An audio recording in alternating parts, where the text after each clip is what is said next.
जय जगन्नाथ एवं समस्त को शुभ संध्या। आशा कर समस्त भलरे रही थे और आप परिवार भल रही। यह हूँ चजा साहित्यर आउ गोटे संक्षिप्त प्रश्नर आलोचना। तेणु ये भिडियो मुझे गुड़े ये चजा साहित्यर सर्ट क्वेश्चन गुड़िक मुझे बर्तमान आलोचना करुँचे और जो मैंने प्रिपेयर होती टीजीटी ओडिया शिक्षक और शिक्षयित्री से बहुत बहुत शुभेच्छा और साधुवाद और समस्त जो रही ओडिया ऑनर्सर पिला जो मैंने एमफिल पीएचडी करने चाहते ये भिडियोटी। तेणु आपण मैंने समस्ते भिडियो को थोड़े दी थर देखूँ और अधिक मात्रा शेयर करूँ और आप मतामत दिंतु और लाइक करूँ जहाँफल आपर सांगसाथी मैंने ये भिडियो को देखी निहाती से चिर उपकृत हे।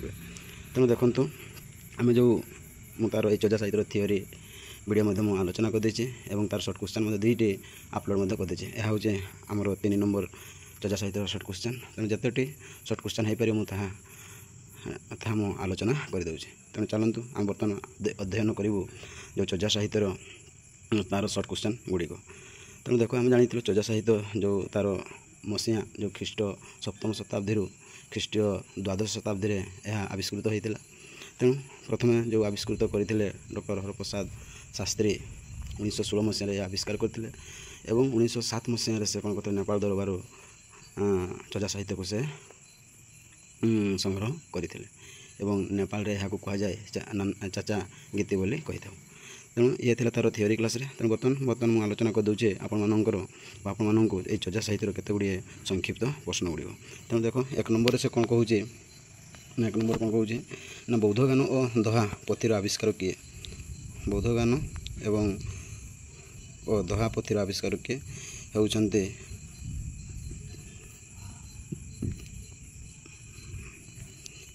ना हरप्रसाद शास्त्री। उत्तरटी हूँ डॉक्टर हरप्रसाद शास्त्री। आप 2 नंबर कौन कहूँ देखो ना 2 नंबर कहूँ ना बौद्ध गान और दोहा पोथीटी केउठारु और केबे मिलिथिला। तेणु आम जानी उत्तरटी नेपाल दरबार पाठागार 1907 मसीह से कौन होता रे पोथीटी से आविष्कृत होता एवं मिलिथिला। तापर 3 नंबर तापर देखो हरप्रसाद शास्त्री संपादन रे बौद्ध गान और दोहा पुस्तक केबे प्रकाश करते उत्तरटी हूँ 1916 मसीह प्रकाशित प्रकाश करते। तेणु यार जो मल्टीपल जो रही से गुड़ी आलोचना करूना एकाथरे कहीदे आपर तार उत्तरटी। तापर चलतु 4 नंबर कौन कहूँ ना बौद्ध गान और दोहार प्रथम प्रकाशक किए देखिए उत्तरटी हूँ बंगीय साहित्य परिषद। 5 नंबर ना बौद्ध गान और दोहा पोथीटीर मूल नाम कौन बोले हरप्रसाद शास्त्री कही कौन कही उत्तरटी हूँ चर्याचर्य विनिश्चय कौन चर्याचर्य विनिश्चय। 6 नंबर मूल चर्या पोथीटीर नाम आश्चर्य चर्याश्चय बोली किए प्रथमे कही हूँ विधुशेखर भट्टाचार्य। तेणु ये प्रथम प्रकाश कही। तेणु पे जो गुड़िक इंपोर्टेंट मुझे गुड़िक थे 2 थर कर आलोचना करदे। तेणु मैंने आपने भिडियो को थे 2 थर देखूँ आपने ये भिडियो को देखिए नोट डाउन करूँ तार प्रश्न गुड़िक आपने लिखि रखुँ। तब 7 नंबर क्वेश्चन कौन कहूँ ना आश्चर्य चर्याश्चय नामटी क्यों ओडिया गवेषक समर्थन करते किए समर्थन करते देख आम ओडिया राइटर किए ना करुणा डॉक्टर करुणाकर। तेणु यहाँ कौन करते चजा साहित्य को से समर्थन करते। देखो 8 नंबर कहूँ मूल चर्या पोथीटी हूँ पोथीटीर शुद्ध नाम चर्याचर्य विनिश्चय नुहे चर्याचर्य विनिश्चय बोली क्यों गवेषक मत देते किए देते उत्तरटी हूँ प्रबोध चंद्र बागची। तापर 9 नंबर हरप्रसाद शास्त्री नेपाल दरबार पोथीमालारू केतोटी पोथी पाई देखो ये भेरी इंपोर्टेंट ना 4टी पोथी से कौन करते पाई। तेणु पे मन रखिए केतोटी से पोथी पाई ना 4टी पोथी पाई कौटू देखो कौट पाई से नेपाल दरबार से केतोटी पोथी पाई तेज 4टी। तेणु ये भेरी इंपोर्टेंट पे मन रखी। तापर चलते 10 नंबर सॉरी 10 नंबर देखो 10 नंबर कौन कहे ना चर्जा गीति और दोहा क्यों भाषा रचित यह भेरी भेरी इंपोर्टेंट पिला चर्जा गीति और दोहा क्यों भाषा रचित ना अपभ्रंश उत्तरटी कौन है अपभ्रंश भाषा रचित यह पूर्व मागधी अपभ्रंश कौन है ना यह भाषा लेखा होई अच्छी।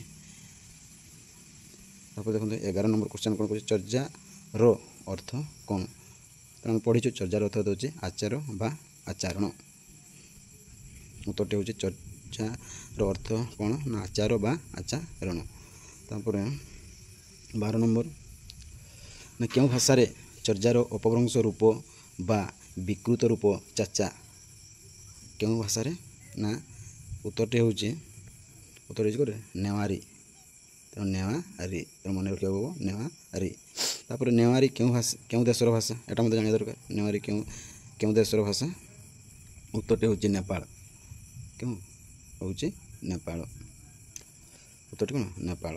तापर देखो 14 नंबर चर्जा गीतर संस्कृत टीकाकार किए यहाँ आम पढ़ीचु होती मुनि दत्त यहाँ जानी आम मुनि दत्त।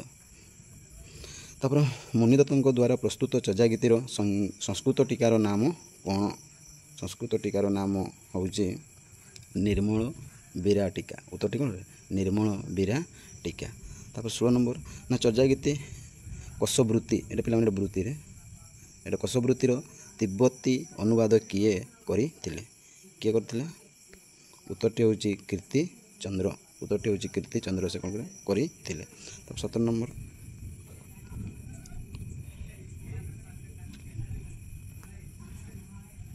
17 नंबर कौन कहे देखिए 17 नंबर कहे चर्जा गीतिर रचयिता क्यों मैंने चर्जा गीतिर रचयिता क्यों मैंने ना जो रही आमर 23 जन सिद्ध साधक मान। तापर देखो 18 नंबर 23 जन सिद्ध साधक मध्य किए सर्वाधिक गीतिर रचयिता किए हे कान्हूपा केतोटी करते 13टी करते कान्हूपाद सिद्ध चर्जा केतोटी से गीति रचना करते ना 13टी गीति रचना से करते ये ही सबुठ बेसिक चर्जा गीति से रचना करते। तापर देखो 19 नंबर ना चर्जा गीति कषवृत्तिर रचयिता किए उत्तरटी हम उत्तरटी कौन हम उत्तरटी हम ना मुनि दत्त यार होती रचयिता मुनि दत्त। तापर देखो 20 नंबर ना वज्रगीति क्या कहती वज्रगीति क्या कहती उत्तरटी हूँ वज्रगीति ना तथ्यर उपलब्धि मूलक गीति को कहुई थाए। तापर वज्रगीति क्यों भाषा रचित 21 नंबर ना अबहट्ट कौ भाषा अबहट्ट उत्तरटी कौन हम ना अबहट्ट भाषा यह रचित। वज्रगीतिर देवता यहाँ वेरी वेरी इंपोर्टेंट पे वज्रगीतिर देवता किए देखु हेरुक उत्तरटी हम हेरुक यार देवता। 23 नंबर चर्जा गीतिर रचयिता मान कौन कहुए कौन अरण्यवासी आदिवासी ना बौद्ध भिक्षु ना सहजिया तेणु उत्तरटी हम सहजिया सिद्ध साधक बोली कही थांती। तापर देखो सहज शब्दर अर्थ कौन सहज शब्दर अर्थ हूँ स्वभाव उत्तरटी कौन हम स्वभाव यहाँ हम स्वभाव केमी देखो स्वभाव उत्तरटी हम स्वभाव। तापर देखो 25 नंबर ना चर्जा गीतिर क्यों पदरे साधारणतः भणिता रही क्यों पदरे यहाँ मत देखो तिब्बतीय पदरे उत्तरटी हम तिब्बतीय पदरे हाँ उत्तरटी हम तिब्बतीय पदरे। 26 नंबर ना जो चर्जा गीतिर द्वितीय पदटी भणिता युक्त नुहे ताहार क्यों पदरे भणिता लक्ष्य करा जाए कौट करा जाए ना शेष पदरे यह भणिता करा जाए कौटे शेष पदरे यह भणित करा जाए। तब 27 नंबर दोहा ओडिया भाषा क्यों अर्थ प्रयोग करा जाए दोहा ओडिया भाषा क्यों अर्थ प्रयोग करा जाए उत्तरटी हूँ देखु दुआ बा पाड़ी धरी गाइबा अर्थ कौन होता है व्यवहृत होता है यहाँ मतलब वेरी वेरी इंपोर्टेंट पे दोहा ओडिया भाषा क्यों अर्थ प्रयोग करा जाए ना दुआ बा पाड़ी धरी गाइबा अर्थ व्यवहृत बा प्रयोग करा जाए थाए। तापर 28 नंबर बौद्ध सिद्ध चर्जा मान द्वारा रचित गीत गुड़िकर नाम चर्जापद नुहे चर्जा गीति यह प्रथम किए कही तेणु किए कही उत्तरटी हूँ ପ୍ରବୋଧ ଚନ୍ଦ୍ର ବାଗ୍ଚି କହିଥିଲେ। ପ୍ରବୋଧ ଚନ୍ଦ୍ର ବାଗ୍ଚି। ତାପରେ 29 ନମ୍ବର ଦେଖନ୍ତୁ ନା ନେପାଳ ଦରବାର ପାଠାଗାରରୁ ସଂଗୃହୀତ ଚର୍ଯା ଗୀତିଗୁଡ଼ିକୁ କିଏ ବୌଦ୍ଧ ଗାନ ବୋଲି କହିଥିଲେ? ଉତ୍ତରଟି ହେବ ହରପ୍ରସାଦ ଶାସ୍ତ୍ରୀ କହିଥିଲେ। 30 ନମ୍ବର ଯେ ଚର୍ଯା ଗୀତି ପ୍ରାକୃତ ଭାଷାରେ ଲିଖିତ ବୋଲି କିଏ କହିଥିଲେ? ଉତ୍ତରଟି ହେବ ମୁନି ଦତ୍ତ କହିଥିଲେ। ଉତ୍ତରଟି କ'ଣ କରେ? ମୁନି ଦତ୍ତ କହିଥିଲେ। ତାପରେ ଦେଖନ୍ତୁ ନା ବଜ୍ରଯାନର ପ୍ରବର୍ତ୍ତକ କିଏ? ଏଇଟା ମଧ୍ୟ ତୁମେ ପଢ଼ିଥିବ। ବଜ୍ରଯାନର ପ୍ରବର୍ତ୍ତକ ହେଉଛନ୍ତି ଇନ୍ଦ୍ରବୃତ୍ତି। ଏହା ମଧ୍ୟ ମୁଁ ଆଲୋଚନା କରିଦେଇଛି। ତାପରେ ସହଜଯାନର ପ୍ରବର୍ତ୍ତକ ହେଉଛନ୍ତି ଲକ୍ଷ୍ମୀକରା, ତାର ତାଙ୍କ ଭଉଣୀ କାରଣ ଲକ୍ଷ୍ମୀକରା। ଉତ୍ତରଟି କ'ଣ? ଉତ୍ତରଟି ହେଉଛି ଲକ୍ଷ୍ମୀକରା। ତାପରେ ଦେଖ ମାଧ୍ୟମିକ ମତର ପ୍ରବର୍ତ୍ତକ କିଏ? ଉତ୍ତରଟି ହେଉଛି ନାଗାର୍ଜୁନ। ଉତ୍ତରଟି କ'ଣ? ଉତ୍ତରଟି ହେଉଛି ନାଗାର୍ଜୁନ। 34 ନମ୍ବର ଇନ୍ଦ୍ରବୃତ୍ତି ରଚନା କରିଥିବା ଗ୍ରନ୍ଥର ନାମ କ'ଣ? ଗ୍ରନ୍ଥର ନାମ ହେଉଛି ଜ୍ଞାନ ସିଦ୍ଧି। ଉତ୍ତରଟି କ'ଣ ହେବ? ଜ୍ଞାନ ସିଦ୍ଧି। ଉତ୍ତରଟି ହେଉଛି ଜ୍ଞାନ ସିଦ୍ଧି। ତାପରେ ଦେଖନ୍ତୁ ଲକ୍ଷ୍ମୀକରା କେଉଁ ଗ୍ରନ୍ଥ ରଚନା କରିଥିଲେ? ଏଇଟା ମଧ୍ୟ ଟିକେ ପିଲାମାନେ ଭେରି ଇମ୍ପୋର୍ଟାଣ୍ଟ, ଯେଉଁମାନେ MPhil PhD ନେଟ୍ JAR ପାଇଁ ପ୍ରିପେୟାର ହେଉଛନ୍ତି ସେମାନଙ୍କ ପାଇଁ। ତେଣୁ କ'ଣ କହୁଛି ନା ଲକ୍ଷ୍ମୀକରା କେଉଁ ଗ୍ରନ୍ଥ ରଚନା କରିଥିଲେ? ବୁଝୁଛ ନା କ'ଣ ହେଉଛି? ଅଦିୟ ସିଦ୍ଧି। କ'ଣ ହେବ ଏଇଟା? ଗୋ ହେବ ଅଦିୟ ସିଦ୍ଧି। ଏ ଗୋଟେ ଅକ୍ଷର ଏମିତି ଅଦିୟ ସିଦ୍ଧି। ତାପରେ ଦେଖନ୍ତୁ 36 ନମ୍ବର ପଦ୍ମ ସମ୍ଭବ କିଏ? 36 ନମ୍ବର କହୁଛି ପଦ୍ମ ସମ୍ଭବ କିଏ? ଉତ୍ତରଟି ହେଉଛି ଇନ୍ଦ୍ରଭୂତିଙ୍କ ପାଳିତ ପୁତ୍ର। ଇନ୍ଦ୍ରଭୂତିଙ୍କ ପାଳିତ ପୁତ୍ରକୁ କୁହାଯାଇଥାଏ। ତାପରେ 37 ନମ୍ବର ନା ଇନ୍ଦ୍ରଭୂତି କେଉଁଠାରେ ରାଜା ଥିଲେ? ଇନ୍ଦ୍ରଭୂତି କେଉଁଠାରେ ରାଜା ଥିଲେ? ନା ସମ୍ବଳ ରାଜ୍ୟରେ ରାଜା ଥିଲେ ବା ସମ୍ବଳ ଦେଶରେ ସେ ରାଜା ଥିଲେ। 38 ନମ୍ବର କ'ଣ କହୁଛନ୍ତି ପ୍ରଶ୍ନ ନା ପଦ୍ମସମ୍ଭବ କେଉଁ ଧର୍ମର ପ୍ରବର୍ତ୍ତକ ଥିଲେ? ପଦ୍ମସମ୍ଭବ କେଉଁ ଧର୍ମର ପ୍ରବର୍ତ୍ତକ ଥିଲେ? ନା ଦେଖନ୍ତୁ କେଉଁଠି? ଉତ୍ତର ହେବ ଲାମା ଧର୍ମ। ଲାମା ଧର୍ମର ସେ ପ୍ରବର୍ତ୍ତକ ଥିଲେ। ତାପରେ 39 ନମ୍ବର ନେପାଳ କେଉଁ ବୌଦ୍ଧସିଦ୍ଧ ଦ୍ୱିତୀୟ ବୁଦ୍ଧ ଭାବେ ମାନ୍ୟତା ପ୍ରାପ୍ତ? କେଉଁଟା ହେବ?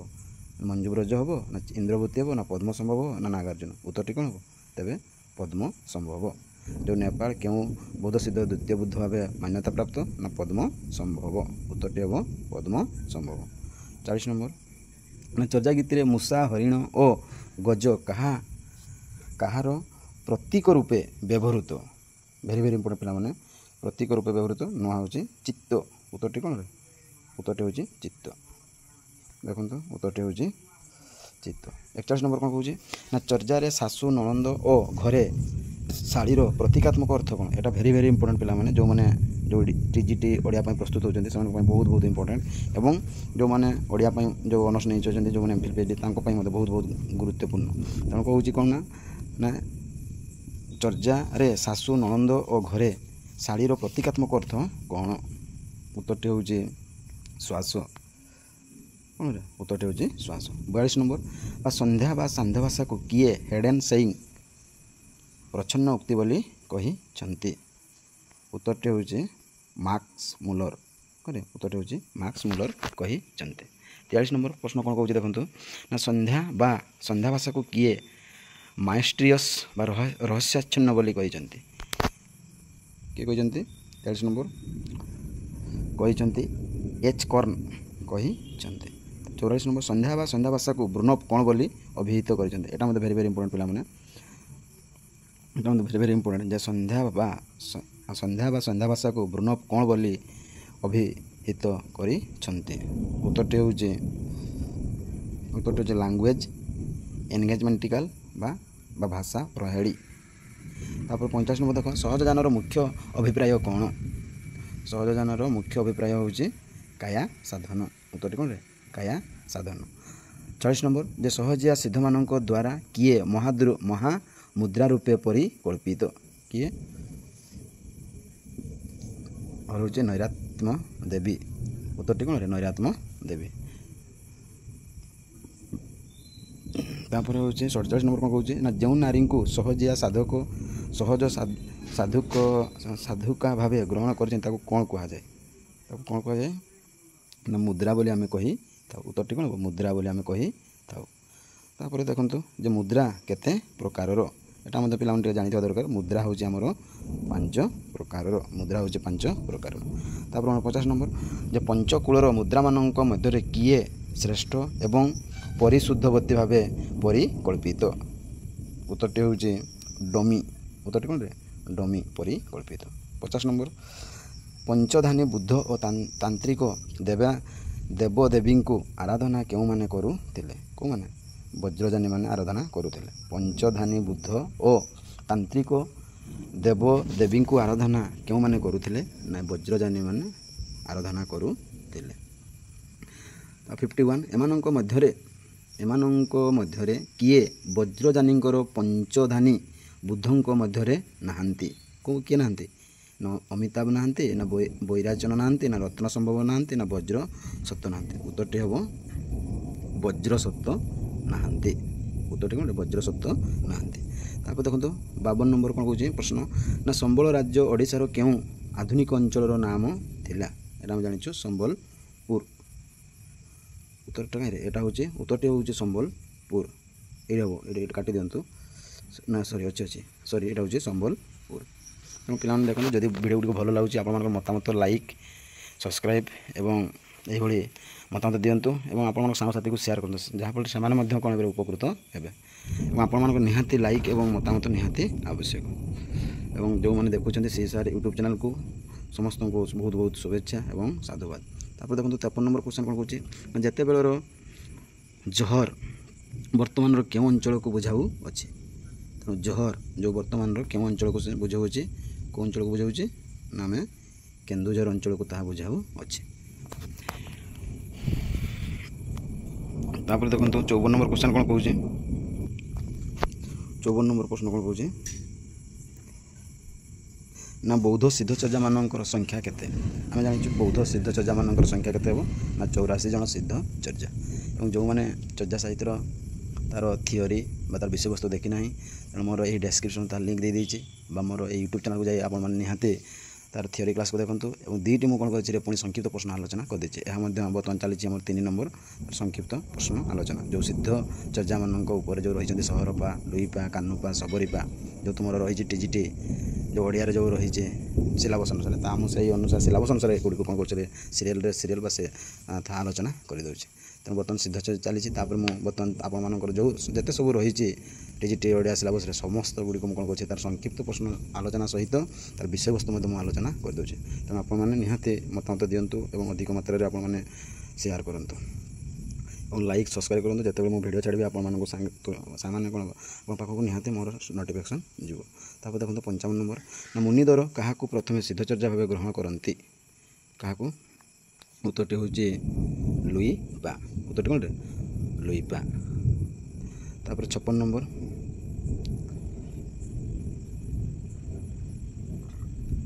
ହେଉଛି ତାରାନାଥଙ୍କ ବିବରଣୀ ଅନୁସାରେ ଆଦି ସିଦ୍ଧଚର୍ଯ୍ୟା କିଏ? ଆଦି ସିଦ୍ଧଚର୍ଯ୍ୟା କିଏ ହେବ? ସରହପାଦ। ଉତ୍ତରଟି କ'ଣ ହେବ? ସରହପାଦ। 57 ନମ୍ବର 57 କ'ଣ କହୁଛି ଦେଖ ନା କେଉଁ ସିଦ୍ଧଚର୍ଯ୍ୟା 3 ଥର ମତ୍ସ୍ୟ ଅନ୍ତର୍ଭକ୍ଷଣ କରୁଥିବାରୁ ମତ୍ସ୍ୟେନ୍ଦ୍ରନାଦ ନାମରେ ପରିଚିତ?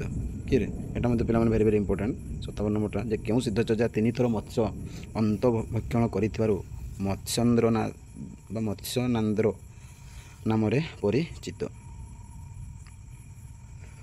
ଉତ୍ତରଟି ହେଉଛି ଲୁଇପାଦ। ଉତ୍ତରଟି କ'ଣ?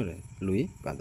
ତେଣୁ ଦେଖନ୍ତୁ ପିଲାମାନେ DTP କରିବାକୁ କେତେ କଷ୍ଟ, ତେଣୁ ଆପଣମାନେ ଟିକେ ନିହାତି ଲାଇକ୍ କରନ୍ତୁ ଏବଂ ସବସ୍କ୍ରାଇବ୍ କରନ୍ତୁ ଏବଂ ସେୟାର କରନ୍ତୁ। ଓଡ଼ିଆ DTP କରିବା ଭାରି କଷ୍ଟ, ତେଣୁ ଯେଉଁଠି ଟିକେ ମିଷ୍ଟେକ୍ ହେଇଛି ତେଣୁ ଆପଣମାନେ ମୋତେ କ୍ଷମା କରିଦେବେ। ତେଣୁ ଆପଣମାନେ ଅଧିକ ମାତ୍ରାରେ ସେୟାର କରନ୍ତୁ। ଆପଣଙ୍କ ସାଙ୍ଗସାଥି ଯେଉଁମାନେ ପ୍ରିପେୟାର ହେଉଛନ୍ତି TGT ସେମାନେ ମଧ୍ୟ ଆଜି ଏହି ଭିଡ଼ିଓକୁ ଦେଖି ତାଙ୍କର ଜୀବନର ଆଶା ଯେଉଁ ରହିଛି ସେମାନେ ନିହାତି ଚରିତାର୍ଥ କରନ୍ତୁ। ତେଣୁ ଆପଣମାନେ ନିହାତି ଲାଇକ୍ କରନ୍ତୁ ଏବଂ ସେୟାର କରନ୍ତୁ। ତାପରେ ଦେଖନ୍ତୁ 58 ନମ୍ବର କ୍ୱେଶ୍ଚନ୍ କ'ଣ କହୁଛି ନା ପାଗ୍ ସାମ୍ ଜନ୍ ଜାକ୍ ବିବରଣୀ ଅନୁସାରେ ଲୁଇପାଦ ସ୍ଥାନୀୟ ରାଜାଙ୍କର କରଣ ଭାବେ ନିଯୁକ୍ତ ଥିବା ସମୟରେ ତାଙ୍କ ନାମ କ'ଣ ଥିଲା? ପାଗ୍ ସାମ୍ ଜାନ୍ ଜନ୍ ଜାକ୍ ବିବରଣୀ ଅନୁସାରେ ଲୁଇପାଦ ସ୍ଥାନୀୟ ରାଜାଙ୍କର କରଣ ଭାବେ ନିଯୁକ୍ତ। ଏଟା ମଧ୍ୟ ମନେ ରଖିଥିବ। କିଏରେ? ଲୁଇପାଦ କରଣ ଆକାରରେ ରହିଥିଲେ ଏବଂ ଯେତେବେଳେ ଥିବା ସମୟରେ ତାଙ୍କ ନାମ କ'ଣ ଥିଲା? ନାମଟା ଥିଲା ହେଉଛି ସାମନ୍ତ ଶୁଭ। ଉତ୍ତରଟି କ'ଣ? ସାମନ୍ତ ଶୁଭ ଥିଲା। ତାପରେ ଦେଖ 59 ନା 16ଶ ଶତାବ୍ଦୀର ପଞ୍ଚସଖାଙ୍କ ମଧ୍ୟରୁ ଲୁଇପାଦଙ୍କୁ ଲୋହିଦାସ ନାମରେ ଅଭିହିତ କରିଛନ୍ତି। କିଏ କରିଛନ୍ତି? ଅଚ୍ୟୁତାନନ୍ଦ ଦାସ। ଅଚ୍ୟୁତାନନ୍ଦ ଦାସ। 60 ନମ୍ବର ଅଭିସମୟା ବିହଙ୍ଗ ବଜ୍ରଯାନୀ ଗ୍ରନ୍ଥର ରଚୟିତା କିଏ? ଯେଉଁ ଅଭିସମୟା ବିହଙ୍ଗର ରଚୟିତା ହେଉଛନ୍ତି କିଏ? ନା ଉତ୍ତରଟି ହେଉଛି ଲୁଇପା। ତାପରେ ଦେଖନ୍ତୁ 61 ଯେ ରାଜା ଧର୍ମପାଳଙ୍କ ଦରବାରରେ କିଏ କାୟସ୍କ ବା ସଚିବ ବା ଲେଖକ ଭାବରେ ଯୋଗ ଦେଇଥିଲେ? କିଏ ଦେଇଥିଲେ? କାୟସ୍କ ବା ସଚିବ ବା ଲେଖକ ଭାବେ ଯୋଗ ଦେଇଥିଲେ। ଉତ୍ତରଟି ହେଉଛି ଲୁଇପା। ଉତ୍ତରଟି କ'ଣ ପରେ? ଲୁଇପା। ତାପରେ 62 ନା ଲୁଇପାଦ କେଉଁ ଦ୍ୱିତୀୟଟି ଚର୍ଯ୍ୟାଗୀତିର ରଚୟିତା? ଏଇଟା ଭେରି ଭେରି ଇମ୍ପୋର୍ଟାଣ୍ଟ ପିଲାମାନେ, ଏଇଟା ଭେରି ଭେରି ଇମ୍ପୋର୍ଟାଣ୍ଟ। ଲୁଇପାଦ କେଉଁ ଦୁଇଟି ଚର୍ଯ୍ୟାଗୀତିର ରଚୟିତା? ଲୁଇପାଦ 1 ଆଉ କେତେରେ? 1 ଆଉ 29। ଏଇଟା ମଧ୍ୟ ମନେ ରଖିଥିବ। ଏବଂ କେଉଁ ରାଗ ମଧ୍ୟ, ହଁ କି ନାହିଁ? ରାଗ। ତାପରେ ଚାଲନ୍ତୁ 63 ସରହପାଦ କେଉଁ କୂଳରେ ଜନ୍ମଗ୍ରହଣ କରିଥିଲେ? ଏଟା ମଧ୍ୟ ଭେରି ଭେରି ଇମ୍ପୋର୍ଟାଣ୍ଟ ପିଲାମାନେ। ସରହପାଦ କେଉଁ କୂଳରେ ଜନ୍ମଗ୍ରହଣ କରିଥିଲେ? ଉତ୍ତରଟି ହେଉଛି ଚଣ୍ଡାଳ କୂଳ, ନା ତନ୍ତୀ କୂଳରେ, ନା ବ୍ରାହ୍ମଣ କୂଳରେ, ନା ଶବର କୂଳରେ? ଦେଖନ୍ତୁ ଉତ୍ତରଟି କ'ଣ କରେ? ବ୍ରାହ୍ମଣ କୂଳରେ। ତ ଏଇଟା ଟିକେ ମନେ ରଖିଥିବ ପିଲାମାନେ। ତାପରେ ଦେଖନ୍ତୁ 64 କ୍ୱେଶ୍ଚନ୍ କ'ଣ କହୁଛି ନା ସରହପାଦ କେଉଁ ଦେଶର ରାଜା ମନ୍ତ୍ରୀ ଓ 5000 ପ୍ରଜାଙ୍କୁ ମନ୍ତ୍ରଯାନରେ ଦୀକ୍ଷିତ କରିଥିଲେ? ଏଇଟା ମଧ୍ୟ ପିଲାମାନେ ମନେ ରଖିବ, ଭେରି ଭେରି ଇମ୍ପୋର୍ଟାଣ୍ଟ। ଯେ ସରହପାଦ କେଉଁ ଦେଶର ରାଜା ମନ୍ତ୍ରୀ ଓ 5000 ପ୍ରଜାଙ୍କୁ ମନ୍ତ୍ରଯାନରେ ଦୀକ୍ଷିତ କରିଥିଲେ? ଉତ୍ତରଟି କ'ଣ? ଉତ୍ତରଟି ହେଉଛି ମହାରାଷ୍ଟ୍ର ବା ମହାରାଷ୍ଟ୍ର, ହଁ କି ନାହିଁ? ମହାରାଷ୍ଟ୍ର। ତେଣୁ କେଉଁ ଦେଶର? ମହାରାଷ୍ଟ୍ର ଦେଶର ସେ କ'ଣ କରିଥିଲେ? 5000 ପ୍ରଜାମାନଙ୍କୁ ସେ ମନ୍ତ୍ର ଦୀକ୍ଷିତ କରିଥିଲେ। ତାପରେ 65 ନା ସରହପାଦଙ୍କର ଦହାକଷ କିଏ ନେପାଳ ଦରବାର ପାଠଶାଳାରୁ ପ୍ରାପ୍ତ କରିଥିଲେ? କିଏ? ନା ଉତ୍ତରଟି ହେଉଛି ହରପ୍ରସାଦ ଶାସ୍ତ୍ରୀ। ଟିକେ ବୁଲେଇକି କହିଦେଲା, ହଁ କି ନାହିଁ? ତେଣୁ ହରପ୍ରସାଦ ଶାସ୍ତ୍ରୀ। 66 ନା ନିମ୍ନଲିଖିତ ନାମ ଗୁଡ଼ିକ ମଧ୍ୟରୁ କେଉଁଟି ସରହପାଦଙ୍କ ନୁହେଁ? ଏଟା ମଧ୍ୟ ଭେରି ଭେରି ଇମ୍ପୋର୍ଟାଣ୍ଟ ପିଲାମାନେ। ତେଣୁ କହିଛି କେଉଁଟା ନୁହେଁ ସରହପାଦଙ୍କ? ଦେଖିବା ଉତ୍ତରଟି ହେଉଛି କ'ଣ ହେଉଛି? ଅନଙ୍ଗ ବଜ୍ର। ଏଇଟା ତାଙ୍କର ନାମ ନୁହେଁ। କେଉଁଟା? ଅନଙ୍ଗ ବ୍ରଜ, ଅନଙ୍ଗ ବଜ୍ର। ତେବେ ତାଙ୍କ ନାଁ ହେଉଛି କ'ଣ ଟିକେ ମନେ ରଖିଦିଅ ତ। ଗୋଟିଏ ତାଙ୍କର ତେବେ ନାଁ ହେଉଛି ଯେଉଁ ରହିଛି ସରହପାଦଙ୍କର ନାମ ହେଉଛି, ତେବେ ତାକୁ କୁହନ୍ତି ରାହୁଳ ଭଦ୍ର ମଧ୍ୟ କୁହନ୍ତି, ରାହୁଳ ରୁଚି ମଧ୍ୟ କୁହନ୍ତି ଏବଂ ପଦ୍ମ ବ୍ରଜ ମଧ୍ୟ କୁହନ୍ତି, କିନ୍ତୁ ଅନଙ୍ଗ ବ୍ରଜ ତାଙ୍କୁ କୁହନ୍ତି ନାହିଁ। 67 ନା ସରହପାଙ୍କର ଦହାକଷର ଟୀକାକାର କିଏ? ସରହପାଙ୍କ ଦହାକଷର ଟୀକାକାର କିଏ? କିଏ ଟୀକାକାର? ଉତ୍ତରଟି ହେଉଛି ଅଦ୍ୱିତୀୟ ବଜ୍ର, ଅଦ୍ୱିତୀୟ ବଜ୍ର। ତାପରେ ଚାଲନ୍ତୁ 68 ନା ନିମ୍ନଲିଖିତ ନାମ ଗୁଡ଼ିକ ମଧ୍ୟରୁ କେଉଁଟି କାହ୍ନୁପାଙ୍କ ନୁହେଁ? ନିମ୍ନଲିଖିତ ନାମ ଗୁଡ଼ିକ ମଧ୍ୟରୁ କେଉଁଟି କାହ୍ନୁପାଙ୍କର ନାମ ନୁହେଁ? ତାକୁ କଣପା, କଳାପା ମୁଖ, କୃଷ୍ଣପା, କାଳପା? କେଉଁଟା ନୁହେଁ? ତେବେ ଉତ୍ତରଟି ହେଉଛି କାଳପା ନୁହେଁ। ତାପରେ ଦେଖ ନେପାଳର ଯେଉଁ ଚାଚା, ଆମେ ତାଙ୍କର ଏଇ ଯେଉଁ ଚଚା ସାହିତ୍ୟ ଚାଚା କହୁଥିଲେ ବା ଚଚା, ତେଣୁ ଏ ସଙ୍ଗୀତର ରଚୟିତା କିଏ? এই ସଙ୍ଗୀତ ରଚୟିତା ହେଉଛି ଶାନ୍ତ ରକ୍ଷିତ, ନା ସରି ଏଇଟା ଉତ୍ତରଟି ହେବ କିଏ? ଅଦ୍ୱିତୀୟ ବଜ୍ର। ଏଇଟା ହେଉଛି ବ୍ରଜ, ଅଦ୍ୱିତୀୟ ବ୍ରଜ। ତାପରେ ଚାଲନ୍ତୁ 70 ନମ୍ବର କେଉଁ ସିଦ୍ଧ କେବଳ ବୌଦ୍ଧ ସିଦ୍ଧ ପରମ୍ପରାରେ ନୁହନ୍ତି ନାଥ ସିଦ୍ଧ ପରମ୍ପରାରେ ମଧ୍ୟ ସୁପରିଚିତ? 70 ନମ୍ବର କ'ଣ କହିଲା? ନା କେଉଁ ସିଦ୍ଧ କେବଳ ବୌଦ୍ଧ ସିଦ୍ଧ ପରମ୍ପରାରେ ନୁହନ୍ତି ନାଥ ସିଦ୍ଧ ପରମ୍ପରାରେ ମଧ୍ୟ ସୁପରିଚିତ? ଉତ୍ତରଟି ହେଉଛି କାହ୍ନୁପା। ଉତ୍ତରଟି ହେଉଛି କ'ଣ? କାହ୍ନୁପା। ତାପରେ ଦେଖନ୍ତୁ 71 କ'ଣ କହୁଛି? କିଏ ଲୁଇପାଙ୍କ ଗୁରୁ? କିଏ ଲୁଇପାଙ୍କ ଗୁରୁ? ନା ଉତ୍ତରଟି ହେଉଛି ଶବରୀପା, କିଏ ତାଙ୍କର ଗୁରୁ। ତାପରେ ଦେଖନ୍ତୁ 72 କ'ଣ କହୁଛି? ନା କାହ୍ନୁପାଙ୍କ ଗୁରୁ କିଏ? କାହ୍ନୁପାଙ୍କ ଗୁରୁ ହେଉଛନ୍ତି ଜଳନ୍ଧରୀ ପା। ଉତ୍ତରଟି କ'ଣ? ଜଳନ୍ଧରୀ ପା। ଯଦି ପିଲାମାନେ ଯଦି ଭିଡ଼ିଓ ଗୁଡ଼ିକ ଦୀର୍ଘ ହୋଇଯାଉଛି, ତେବେ ହେଲେ ବି ଆପଣମାନେ ସମୟ ଦେଖି ଏବଂ ମନକୁ ସ୍ଥିର କରି ଏବଂ ନିହାତି ଭିଡ଼ିଓଟିକୁ ଥରେ ଦୁଇଥର କରି ଦେଖନ୍ତୁ। ଆପଣ ଧୈର୍ଯ୍ୟ ରଖି ଭିଡ଼ିଓକୁ ଥରେ ଦୁଇଥର ଦେଖନ୍ତୁ, ନିହାତି ଆପଣମାନେ ନିହାତି ଚିର ଉପକୃତ ହେବେ। ନିହାତି ଆପଣଙ୍କ ଯେଉଁ ଲକ୍ଷ୍ୟ ରହିଛି ନିହାତି ଆପଣ ନିଜେ କ'ଣ ହେବେ? ସଫଳ ହୋଇପାରିବେ। ତେଣୁ ଭିଡ଼ିଓକୁ ଥରେ ଦୁଇଥର କରି ଦେଖନ୍ତୁ। ଦୀର୍ଘ ହେଲେ କ'ଣ ହେବ? ତେଣୁ ଏହା ହେଉଛି ଦୀର୍ଘ ହୋଇଯାଉଛି। ତେଣୁ ଆପଣମାନେ ଥରେ ଦୁଇଥର ନିହାତି ଥରେ ଦୁଇଥର ତିନିଥର କରି ଶୁଣନ୍ତୁ, ନିହାତି ଆପଣମାନଙ୍କ ଯେଉଁ ଆଶା ରହିଛି ନିହାତି ଆପଣ କ'ଣ କରିବେ ସଫଳ ପ୍ରାପ୍ତି ପାଇବେ। ତାପରେ ଦେଖନ୍ତୁ 73 ନମ୍ବର, ନା କେଉଁ ସିଦ୍ଧ ପ୍ରଥମେ ପୂର୍ବ ଭାରତର ଜଣେ ନାଟ୍ୟଚର୍ଯ୍ୟା ଥିଲେ? କେଉଁ ସିଦ୍ଧ ପ୍ରଥମେ ପୂର୍ବ ଭାରତର ଜଣେ ନାଟ୍ୟଚର୍ଯ୍ୟା ଥିଲେ? କିଏ? ଉତ୍ତରଟି ହେଉଛି ଶବରୀପାଦ। ଉତ୍ତରଟି କ'ଣ ରେ? ଶବରୀପାଦ। ତାପରେ ଦେଖନ୍ତୁ 74 ନମ୍ବର କ'ଣ କହୁଛି, ନା ନିଜ ଗୁରୁଙ୍କ ଆଦେଶରେ ଶବରୀପାଦ ଶ୍ରୀ ପ୍ରବର୍ତ୍ତକଙ୍କୁ ସାଧନା କରିବାକୁ ଯାଇଥିଲେ, ତାଙ୍କ ଗୁରୁଙ୍କ ନାମ କ'ଣ? ତେଣୁ ଯେଉଁ ରହିଛି ଏଇଟା ମଧ୍ୟ ପିଲାମାନେ ଟିକେ ମନେ ରଖିବ ଯେ ନିଜ ଗୁରୁଙ୍କ ଆଦେଶରେ ଶବରୀପାଦ ଶ୍ରୀ ପ୍ରବର୍ତ୍ତକଙ୍କୁ ସାଧନା କରିବାକୁ ଯାଇଥିଲେ, ତାଙ୍କ ଗୁରୁଙ୍କ ନାମ କ'ଣ ଥିଲା? ଗୁରୁଙ୍କର ନାମ ଥିଲା ନାଗାର୍ଜୁନ। ଉତ୍ତରଟି କ'ଣ ହେବ? ନାଗାର୍ଜୁନ। ତାପରେ ଦେଖନ୍ତୁ 75 ନମ୍ବର, ଯେ ଶବରୀପାଦ କେଉଁ ଦୁଇଟି ଚର୍ଯ୍ୟା ଗୀତିର ସ୍ରଷ୍ଟା? ଏଇଟା ମଧ୍ୟ ଆପଣମାନଙ୍କ ସିଲାବସ୍ ରହିଛି, ତେଣୁ ଏଇଟା ମନେ ରଖିବାକୁ ପଡ଼ିବ। ଶବରୀପାଦ କେଉଁ ଦୁଇଟି ଚର୍ଯ୍ୟା ଗୀତିର ସ୍ରଷ୍ଟା? ଉତ୍ତରଟି ହେଉଛି 28 ଓ 50।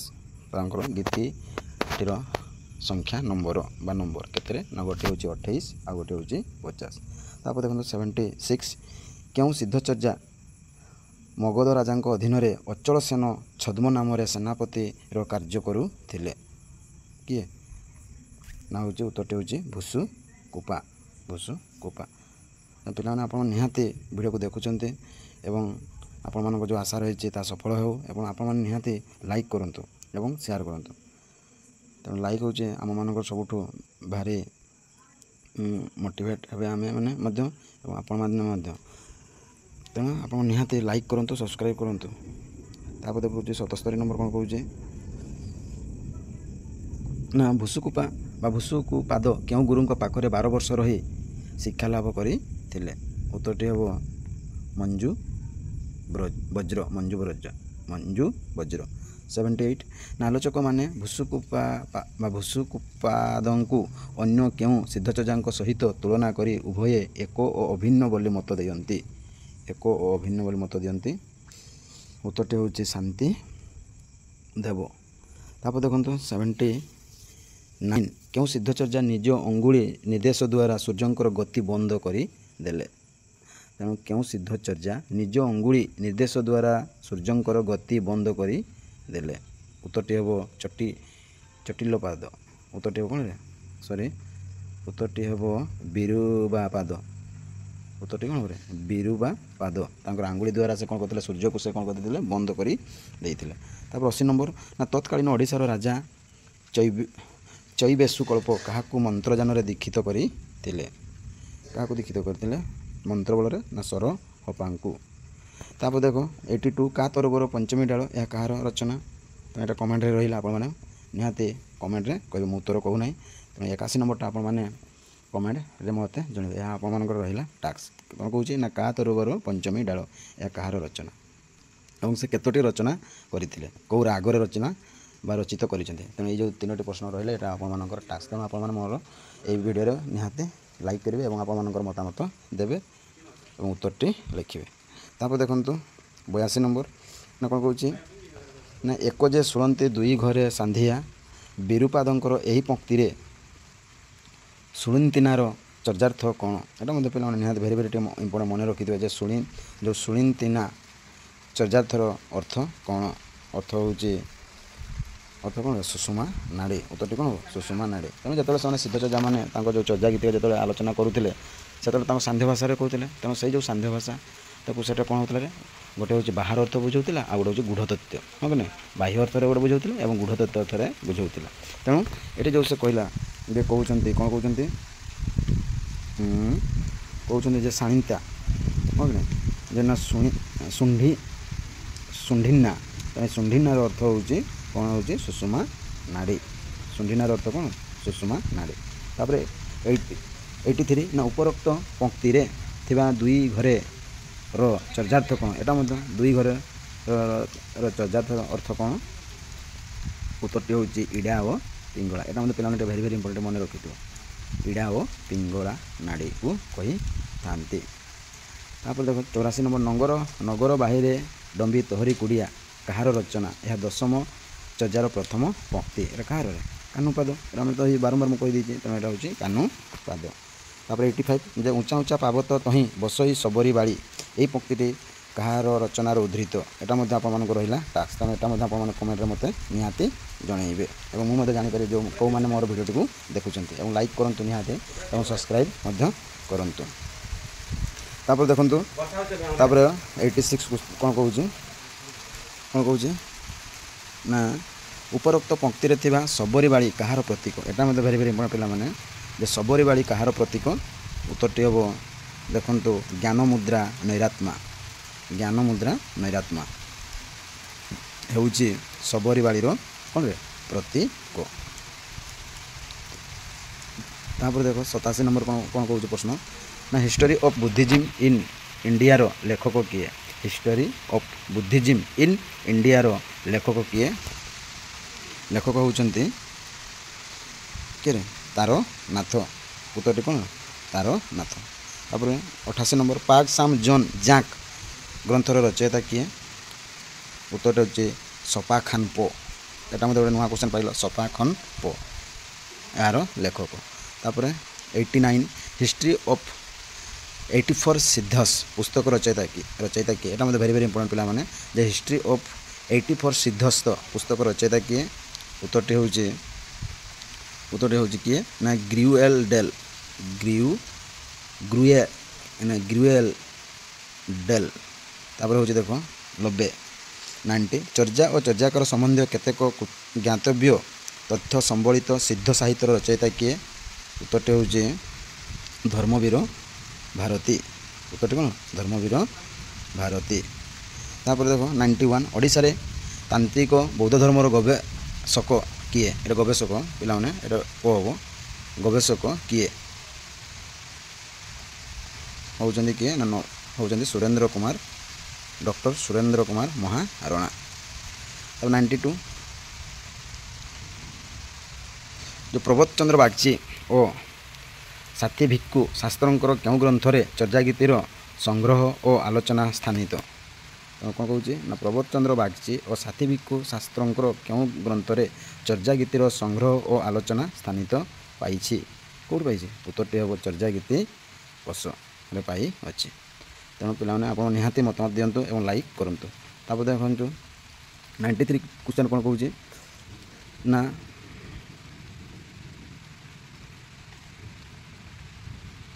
93 କ୍ୱେଶ୍ଚନ୍ କ'ଣ କହୁଛି ନା ମନୀନ୍ଦ୍ର ମୋହନ ବସୁଙ୍କର ଚର୍ଯାଗୀତି ସଂକଳନର ନାମ କ'ଣ। ସଂକଳନ ନାମ କ'ଣ ନା ଚର୍ଯାପଦ। ଉତ୍ତରଟି କ'ଣ ହେବ ଚର୍ଯାପଦ। ତାପରେ ଚାଲନ୍ତୁ ଆଗକୁ ନା ଏଇ ଦେଖନ୍ତୁ ଏଇ ଥିଲା ଆପଣମାନଙ୍କର 100ଟି ଚର୍ଯା ସାହିତ୍ୟର ସଂକ୍ଷିପ୍ତ ପ୍ରଶ୍ନ ଆଲୋଚନା।